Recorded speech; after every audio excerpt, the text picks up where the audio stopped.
Sisimulan na po natin ang talakayan ng Okada bribery issue. Hello sa mga nasa Hong Kong, paano ko ba makakalimutan mga nasa Hong Kong at Glendale, California, at of course, mga nasa Rome, Italy at Australia. Click share nyo na po ngayon. Click share. Okay, pag-uusapan na po natin ang Okada bribery issue ni Martin Romualdez na ayaw talakayin ng mainstream media. Kayo na po ang bahalang magdesisyon kung bakit ayaw itong talakayin ng mainstream media. Pero dahil wala po tayong takot, ito po yung ating tatalakayin ngayon. Ano ba itong bribery issue ni Martin Romualdez? Ang bribery issue po na ito ay ating nahalungkat sa pagtutuos ng 26 Capital. Ang 26 Capital po ay isa po itong kumpanya sa Estados Unidos or United States. Okay? Ngayon, merong pagtutuos. Okay? Court case ang 26 Capital laban sa Tiger Resort Leisure and Entertainment Incorporated. Okay.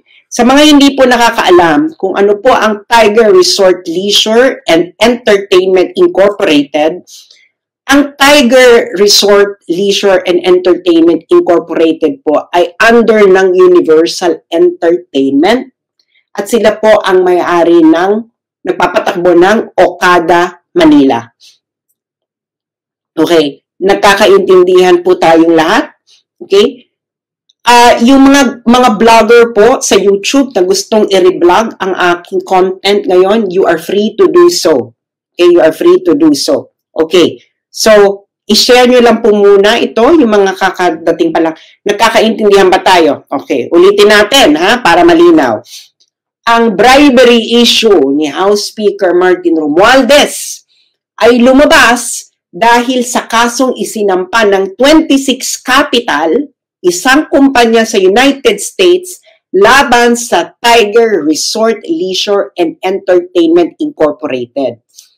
Ang Tiger Resort Leisure and Entertainment Incorporated ay under ng Universal Entertainment na may-ari ng Okada, Manila. Okay. Following? Okay. Click share po yung mga kararating pa lang. Click share. Ngayon, okay, ito yung kaso, no? Isinampa ito ng 26 Capital. Ang 26 Capital ay isang American company. Isinampa niya to sa US. Ito ay isinampa niya sa Court of Chancery of the State of Delaware. Ang Delaware po ay isang state sa United States. Kakaintindihan ba tayo? Okay. Ngayon, get pen and paper. Okay? Lahat, kumuha na kayo ng papel at pen, pencil, whatever, or sa cellphone ninyo. Isulat ninyo ito. C.A.2023-0128-JTL. Dahil yan po ang reference ng kaso na ito sa Court of Chancery of the State of Delaware. Yang may naka-box na nakalagay sa loob ng pulang box. Isulat nyo na yan, screenshot nyo, para mamaya ma-google nyo at mabasa nyo ito. Ito po ay mababasa ninyo ang buong kaso, pati ang kasong isinampa ng 26 Capital. Okay. Are you following me, guys? Okay? Sabihin nyo lang sa akin kung hindi nyo maintindihan na dahil tatagalogin ko ang lahat at ito ipapaliwanag ko sa isang payak na pag-e-eksplika para ang bawat isang Pilipino, mapamasa man, mapa-elitista man, mapa-intellectual man o mapatambay ay maintindihan ito ng buong-buo, kaya i-share nyo na ito. Okay. Ngayon, ano ang gusto ng 26 Capital na isang American company mula sa Tiger Resort Leisure and Entertainment Incorporated sa isinampa nitong kaso sa Court of Chancery State of Delaware? Ang gusto ng 26 Capital ay ang tinatawag na specific performance of closing the Special Purpose Acquisition Company, ang tinatawag na SCAP, sa pagitan ng 26 Capital at ng Tiger.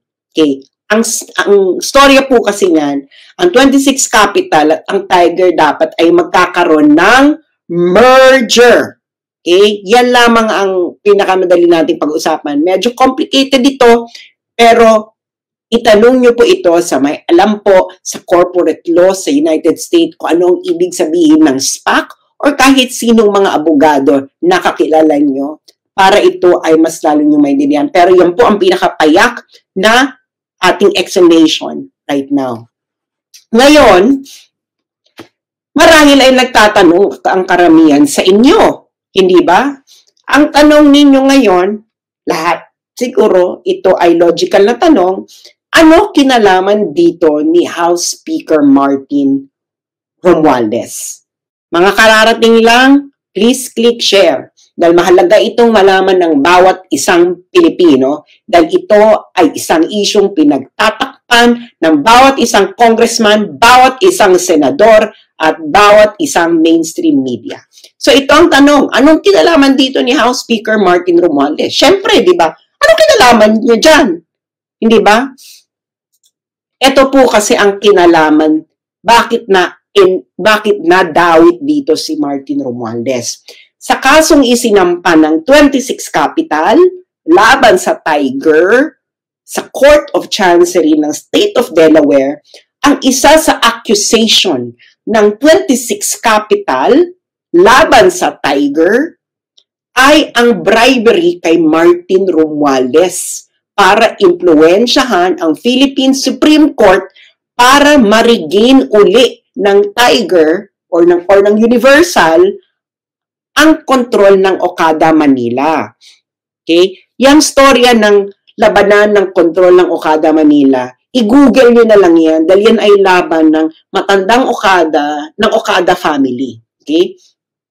So, para dito lang, dun lang muna tayo ilimitahan. Okay? Kinailang ang accusation ng 26 Capital, ang Tiger at Universal Entertainment, okay, ay nag-bribery kay Martin Romualdez para impluwensyahan ang Philippine Supreme Court para makuha ng isang Okada faction uli ang kontrol ng Okada Manila.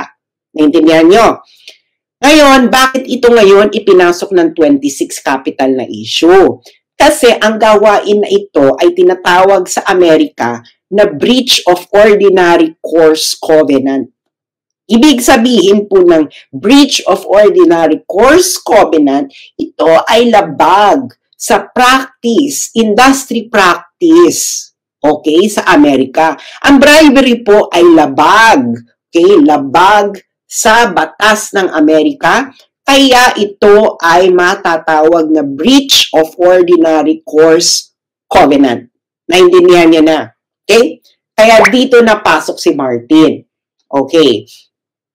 At itong specific accusation na ito ng 26 Capital laban sa Tiger ay nabalita sa Japan Times noong August 1, 2023. Ito, Japanese firm accused of improper influence over Manila Casino. Japan Times po yan nagbalita. Hindi po ito basta-bastang publikasyon. Okay? Japan Times. Ngayon, nung pumutok ito last year, kasi August 1, 2023, July 2023, sinampa yung kaso sa Amerika. Nabalita August 1, 2023. Nung pumutok ang issue na ito ang sinabi ito ang naging response. Okay? Ito ang naging response ng ating Honorable Congressman, House Speaker Martin Romualdez. Ever as a bribery scheme, and were you ever involved in it?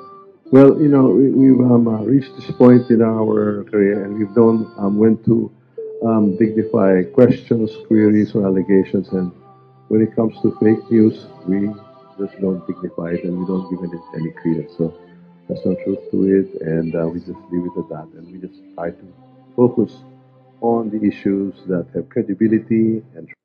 So narinig niyo yung sinabi niya. Ang sabi niya, ayaw niyang i-dignify ang issue na ito na ibinalita ng Japan Times dahil daw ito ay fake news. Okay? Yung mga kakarating lang, please share. Okay? Dahil fake news daw ito. Okay? Kaya hindi niya i-dignify. Sir, but were you ever contacted to appear in the case in the US? No, no. That's why I'm really very puzzled why this is even coming up. Sir, and you're also denying na on July 27, 2022, based on that report, Okada Manila officials allegedly brought some quote-unquote heavy luggage with, quote, an item to Romualdez. So I just like to get your reaction to that. Again, nothing of that sort ever occurred. That's why It didn't occur? Never. Okay, sir. Thank you. So, papaalala ko yung sinabi niya ha, hindi raw nangyari yung heavy luggage issue. Ito raw ay fake news. Okay, yan ang sinabi ni House Speaker Martin Romualdez. Ngayon, naalala nyo, okay, yung kaso sinampan ng 26 Capital laban sa Tiger. Okay, na-desisyonan ito noong September 7, 2023. Okay? September 7, 2023. Ang nag-decide nito, okay, ng kasong ito, okay, pati na yung issue ng ni-raise ng 26 Capital na nag-engage ng improper influence itong Tiger Resort sa Pilipinas sa pagbabribe kay Martin Romualdez, kasama ito sa naging desisyon kung may nangyari bang ganon. Ngayon, si James Travis Laster ang nagdesisyon nito. Siya ang Vice Chancellor of the Delaware Court of Chancery. Okay? Ngayon, get your pen and paper. Okay? Maybe ilalagay ko dito. I-screenshot nyo yan. Okay? I-screenshot nyo yan. Yang link dyan.